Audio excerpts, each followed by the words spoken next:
சேலம் மாநகராட்சி கூட்டத்தில் அதிமுக திமுக கவுன்சிலர்களிடையே கடும் வாக்குவாதம் ஏற்பட்டிருக்கிறது. தொடர்பான மேலும் விவரங்களை தருவதற்காக செய்தியாளர் சுதன் இணைப்பில் இருக்கிறார். சுதன், வணக்கம். அதிமுக திமுக கவுன்சிலர்களிடையே வாக்குவாதம் ஏற்பட்டிருக்கிறது. இதற்கான காரணம் என்ன? முழு விவரங்களை சொல்லுங்கள்.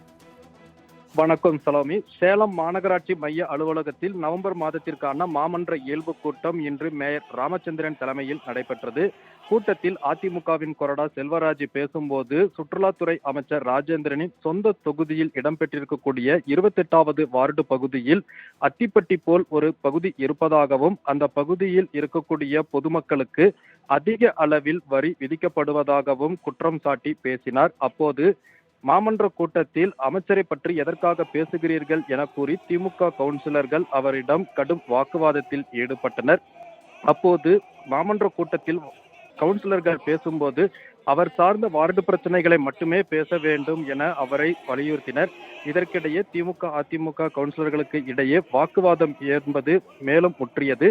மேலும் அவர் பேசியது தொடர்பான ஆதாரங்களை மாநகராட்சி ஆணையாளரிடம் கொடுப்பதற்காக மேயர் இருக்கையை நோக்கி சென்றார். அப்போது அவரை சூழ்ந்து கொண்ட திமுக கவுன்சிலர்களிடம் தங்கள் இருக்கையை விட்டு எதற்காக மேயர் இருக்கையை நோக்கி செல்கிறீர்கள் என கூறி அவரை சுற்றி வளைத்து கடும் வாக்குவாதத்தில் ஈடுபட்டனர். இருவருக்கும் இடையே ஏற்பட்ட வாக்குவாதம் கைகலப்பாக மாறக்கூடிய ஒரு நிலை என்பது ஏற்பட்டது.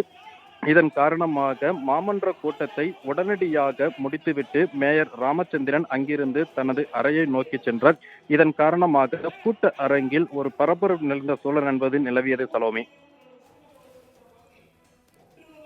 தங்களின் முழு விவரங்களுக்கு நன்றி சுதன்.